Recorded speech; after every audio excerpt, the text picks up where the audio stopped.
ನಮಸ್ಕಾರ ವಿದ್ಯಾರ್ಥಿಗಳೇ, ಈ ವಿಡಿಯೋದಲ್ಲಿ ನಾವು ಕೆಲವು ಪ್ರಶ್ನೆಗಳನ್ನು ಸಾಲ್ವ್ ಮಾಡೋಣ. ಕೊಟ್ಟಿರುವ ಚಿತ್ರದಲ್ಲಿ A B parallel to C D ಆದಾಗ ಎಕ್ಸ್ ನ ಬೆಲೆ ಏನು ಅಂತ ಕೇಳಿದ್ರು. ಓಕೆ, ಈಗ ನಾವು ಅಬ್ಸರ್ವ್ ಮಾಡಿದ್ರೆ, ಈ ಚಿತ್ರನ ಅಬ್ಸರ್ವ್ ಮಾಡಿದ್ರೆ ಇಲ್ಲಿ ಒಂದು ಸ್ಟ್ರೈಟ್ ಲೈನ್ ಇದೆ, ಈ ಸ್ಟ್ರೈಟ್ ಲೈನ್ ಇದೆ, ಮಧ್ಯೆ ಕೂಡ ಒಂದು ಡಾಟೆಡ್ ಲೈನ್ ಸ್ಟ್ರೈಟ್ ಲೈನ್ ಇದೆ. ಇಲ್ಲಿ ಏನು ಅರ್ಥ ಆಗುತ್ತೆ ಅಂದ್ರೆ, ನಮಗೆ ಇಲ್ಲಿಂದ ಬಂದಿರುವಂಥ ಲೈನ್ ಏನಿದೆ ಇದು ಮತ್ತೆ ವಾಪಸ್ ಇಲ್ಲಿ ಹೋದಾಗ ಇಲ್ಲಿ ಆಂಗಲ್ಸ್ ಸೇಮ್ ಇರುತ್ತೆ. ಈ ಆಂಗಲ್ ಮತ್ತೆ ಈ ಆಂಗಲ್ ಅಥವಾ ಈ ಕೋನ ಅಂತ ಹೇಳ್ತೀವಿ, ಇದು ಆಲ್ಟರ್ನೇಟ್ ಆಂಗಲ್ ಅಂತ ಹೇಳ್ತೀವಿ. ಇಲ್ಲಿರುವಂಥದ್ದು ಸೇಮ್ ಇಲ್ಲೂ ಅಷ್ಟೇ ಇರುತ್ತದೆ. ಇಲ್ಲೂ ಹಾಗೆ, ಇದು ಸ್ಟ್ರೈಟ್ ಲೈನ್, ಇದು ಸ್ಟ್ರೈಟ್ ಲೈನ್. ಇಲ್ಲಿ ಏನಿದೆಯೋ ಈ ಲೈನಿಗೆ ಇಲ್ಲೂ ಕೂಡ ಅದೇ ಇರುತ್ತೆ, ಆಂಗಲ್ ಕೋನ ಇರುತ್ತದೆ. ಇದನ್ನ ಆಲ್ಟರ್ನೇಟ್ ಆಂಗಲ್ಸ್ ಅಂತ ಹೇಳ್ತೀವಿ ನಾವು.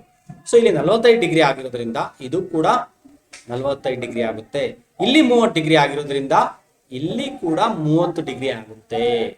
ಓಕೆನಾ? ಸೊ ಇವಾಗ ಇವೆರಡನ್ನು ಆಡ್ ಮಾಡಿದ್ರೆ ಎಷ್ಟಾಗುತ್ತೆ? 45 + 30 75 ಡಿಗ್ರಿ ಆಗುತ್ತೆ. ಈಗ ಇದು 75 ಡಿಗ್ರಿ ಆದ್ರೆ ಮಿಕ್ಕಿದೆಷ್ಟು?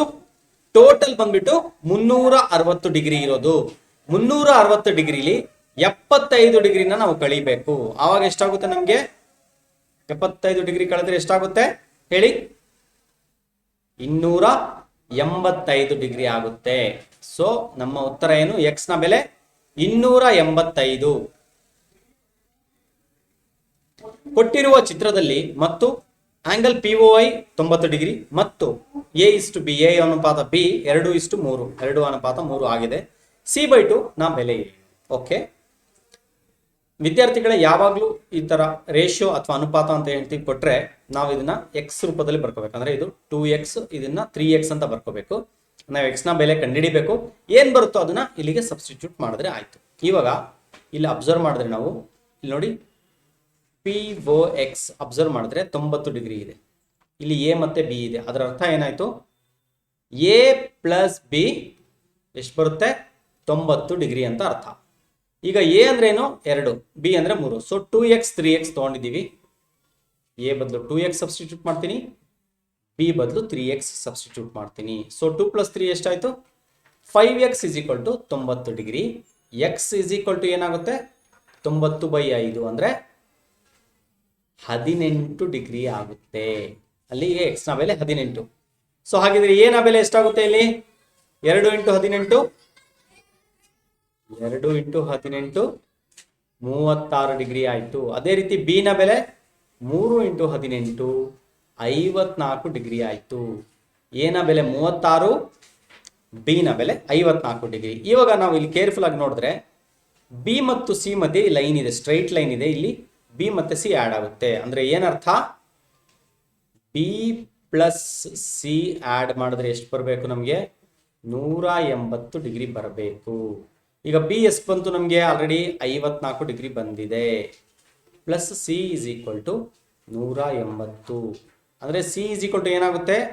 180 - 54. ಅಲ್ಲಿಗೆ ಸಿ ಎಷ್ಟಾಯ್ತು? 180 - 54 126 ಸಿ ನ ಬೆಲೆ. ಆದ್ರೆ ನಮಗೆ ಕೇಳಿರೋದೇನು ಪ್ರಶ್ನೆಯಲ್ಲಿ? C/2 ಕೇಳಿದರೆ, ಅಂದ್ರೆ ಅರ್ಧ ಮಾಡಬೇಕು ಅಂತ ಹೇಳಿದರೆ. ಸೊ C/2 ಅಂದ್ರೆ ಎಷ್ಟಾಗುತ್ತೆ? C/2 ಅಂದ್ರೆ 126/2 ಅಂದ್ರೆ 63 ಆಗುತ್ತದೆ. ಅಲ್ಲಿಗೆ ನಮ್ಮ ಉತ್ತರ 463 ಡಿಗ್ರಿ. ಎ ಬಿ ಮತ್ತು EF ಸರಳ ರೇಖೆಗಳು. ಮತ್ತೊಂದು ಸರಳ ರೇಖೆ ಸಿಡಿಗೆ ಸಮಾನಾಂತರವಾಗಿದೆ. ಎ ಬಿ ಮತ್ತು EF ಸರಳ ರೇಖೆಗಳು ಏನು ಅಂತ, ಯಾವ ರೀತಿ ಇರುತ್ತೆ ಅಂತ ಇದನ್ನ ಅರ್ಥ ಮಾಡ್ಕೊಳ್ಳೋ ಪ್ರಯತ್ನ ಮಾಡೋಣ ಬನ್ನಿ. ನೋಡಿ, ಒಂದು AB ಅಂತ ಒಂದು ಲೈನ್ ಇದೆ ಅಂತ ಸರಳ ರೇಖೆ ಇದೆ. ಇನ್ನೊಂದು ಏನು ಹೇಳಿದರೆ? ಸಿಡಿಗೆ. ಓಕೆ, AB ಇದೆ, CD ಅಂತ ಇನ್ನೊಂದಿದೆ. ಇನ್ನೊಂದು ಏನು ಹೇಳಿದರೆ? EF ಅಂತ ಹೇಳಿದ್ದಾರೆ. ಸೊ AB ಮತ್ತೆ EF ಸಿಡಿಗೆ ಸಮಾನಾಂತರ, ಅಂದ್ರೆ ಪ್ಯಾರಲಲ್ ಅಂತ ಹೇಳ್ತೀವಿ. ಇದ್ರೆ ಹಾಗಿದ್ರೆ AB ಮತ್ತೆ EF ಏನಾಗಿದೆ? ಹೌದು, ಇದು ಕೂಡ ಸಮಾನಾಂತರವಾಗಿದೆ. ಅಷ್ಟೇ ಸಿಂಪಲ್. ಇವು ಕೂಡ ಸಮಾಂತರವಾಗಿರುತ್ತವೆ. ಅಲ್ಲಿಗೆ ಆಪ್ಷನ್ 2 ಪರಸ್ಪರ ಸಮಾಂತರವಾಗಿರುತ್ತವೆ. ಕೊಟ್ಟಿರುವ ಚಿತ್ರದಲ್ಲಿ AB ಮತ್ತು CD ಪ್ಯಾರಲಲ್ ಆಗಿದೆ, ಆದರೆ y ನ ಬೆಲೆ ಏನು ಅಂತ ಕೇಳಿದೆ. ನೋಡಿ ವಿದ್ಯಾರ್ಥಿಗಳೇ, ನಾನು ಹೇಳಿದ್ದೆ ಮುಂಚೆನೆ ನಿಮಗೆ, ಈ ರೀತಿ ಒಂದು ಲೈನ್ ಇತ್ತು, ಇಲ್ಲೊಂದು ಲೈನ್ ಇದೆ, 2 ಸ್ಟ್ರೈಟ್ ಲೈನ್ ಇದೆ, ಇದ್ರ ಮಧ್ಯೆ ಈ ಲೈನ್ ಬಂದಿದೆ. ಸೊ ಇಲ್ಲಿ ನಮ್ಗೆ ಏನೇ ಆಂಗಲ್ ಬಂದ್ರು ಈ ಆ್ಯಂಗಲ್ ಇಲ್ಲಿಗೆ ಸಮವಾಗಿರುತ್ತೆ. ಅಂದರೆ ನೋಡಿ ಇಲ್ಲಿ ಏನು ಆ್ಯಂಗಲ್ ಇದೆಯೋ ಈ ಆ್ಯಂಗಲ್ಗೆ ಸಮ ಇರುತ್ತೆ. ಸೊ ಇಲ್ಲಿ ಏನಿದೆ 50 + 5 ಇದೆ ಅಲ್ವಾ. ಸೊ 50 + y ಇದೆ, ಸಾರಿ 50 + y ಇದೆ = ಎಷ್ಟು 127. ಸೊ y ಇಲ್ಲೇ ಉಳ್ಕೊಳುತ್ತೆ, 50 ಆ ಕಡೆ ಹೋಗುತ್ತೆ, 127 - 50 ಮಾಡಿದ್ರೆ ಎಷ್ಟು ಬಂತು y 77 ಡಿಗ್ರಿ. ಅಲ್ಲಿಗೆ ಯಾವುದು ಆನ್ಸರ್ ನಮಗೆ option 1 77 degree is the right answer. Okay, so ಈ ವಿಡಿಯೋದಲ್ಲಿ ನಿಮ್ಗೆ ಅರ್ಥ ಆಗಿದೆ ಅಂತ ಅಂದ್ಕೊಂಡಿದ್ದೀನಿ. ಮುಂದಿನ ವಿಡಿಯೋದಲ್ಲಿ ಮತ್ತಷ್ಟು ಪ್ರಶ್ನೆಗಳನ್ನು ಸಾಲ್ವ್ ಮಾಡೋಣ. ಧನ್ಯವಾದ.